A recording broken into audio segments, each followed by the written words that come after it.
सांप को देखना तो दूर, लोग सांप का नाम सुनकर ही सहम जाते हैं। अक्सर रिहायशी इलाकों में सांप घुस जाते हैं। सांप को देखते ही लोग डर जाते हैं। यहाँ तक कि यदि घर में घुस जाए तो लोग घर छोड़कर बाहर निकल जाते हैं।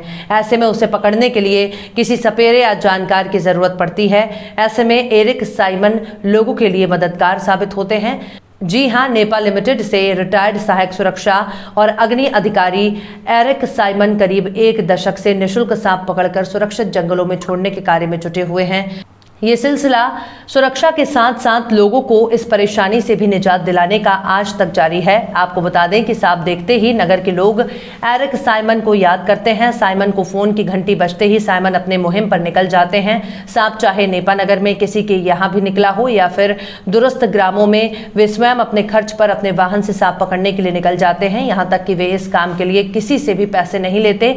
उन्हें इस सेवा के लिए नेपा मिल का सुरक्षा विभाग भी ऑन ड्यूटी जाने की इजाजत देता था।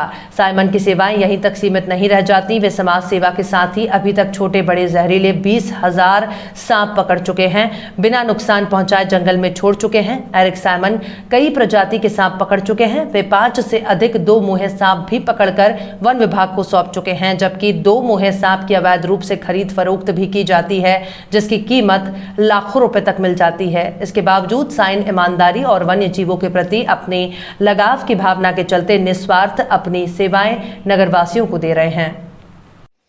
सांप पकड़ने की मंशा तो ये है कि मैंने कॉलेज लाइफ में सांपों के बारे में पढ़ा था, उसके यानी जानकारी ली थी। पर एक दिन एक घटना घटी मेरे साथ में। पानदार पे ही एक बूढ़ी माँ के यहाँ जानवर निकला था।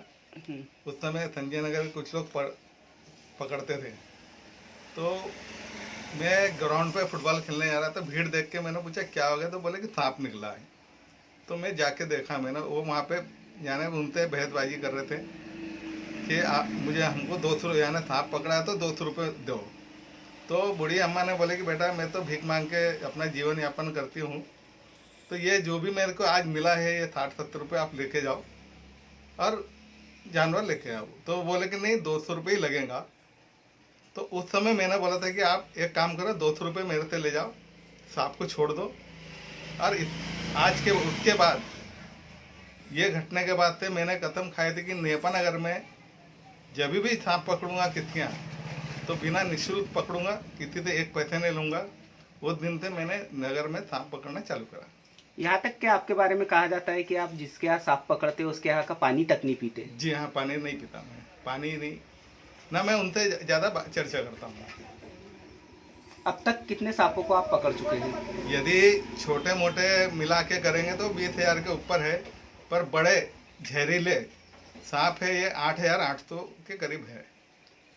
आप सांप पकड़ने के लिए कोई विशेष उपकरण या संसाधन यूज करते हैं? क्या है, वो अपने यानी शरीर को कोई नुकसान नहीं हो तो उसके लिए 2 लकड़ी रखा हूँ, उससे पकड़ता हूँ। नहीं तो वैसे बिना औजार के भी पकड़ सकते हैं। कौन सी प्रजाति के अभी तक के आपने सांप पकड़े? मैंने सबसे जहरीला कॉमन करेट, उसके बाद में रसल वाइपर, उसके यानी तीसरे नंबर पे जो नाग प्रजाति के होते हैं उसमें स्पेक्टिकल कोबरा है, ब्लैक कोबरा है, स्पीटिंग कोबरा है, रसल वाइपर है, सॉस्कैन वाइपर है, पीट वाइपर है, घोड़ा बछाड़ है, और बाकी दूसरे तो सामान्य अजगर है। इन सांपों को पकड़ के आप कहाँ छोड़ते हो? ये इन सांपों को पकड़ के जंगल में छोड़ता हूँ। यहाँ से कम जो सामान्य है तो वो तो यहाँ से 2-2.5 किलोमीटर पे छोड़ देता हूँ। जो जहरीले है यहाँ से 10 किलोमीटर पे यानी चांदनी के आगे छोड़ कर आता हूँ। जैसे कि धूप के समय में टेम्परेचर हाई रहता है और धूप के समय सांप नहीं छोड़ सकते, उसके लिए भी आपने विशेष इंतजाम किया है उसके रख रखाव के लिए जब तक कि छाव नहीं हो जाए? वो शाम के समय छोड़ता हूँ और वो ये देखता हूँ जो वारुल होता है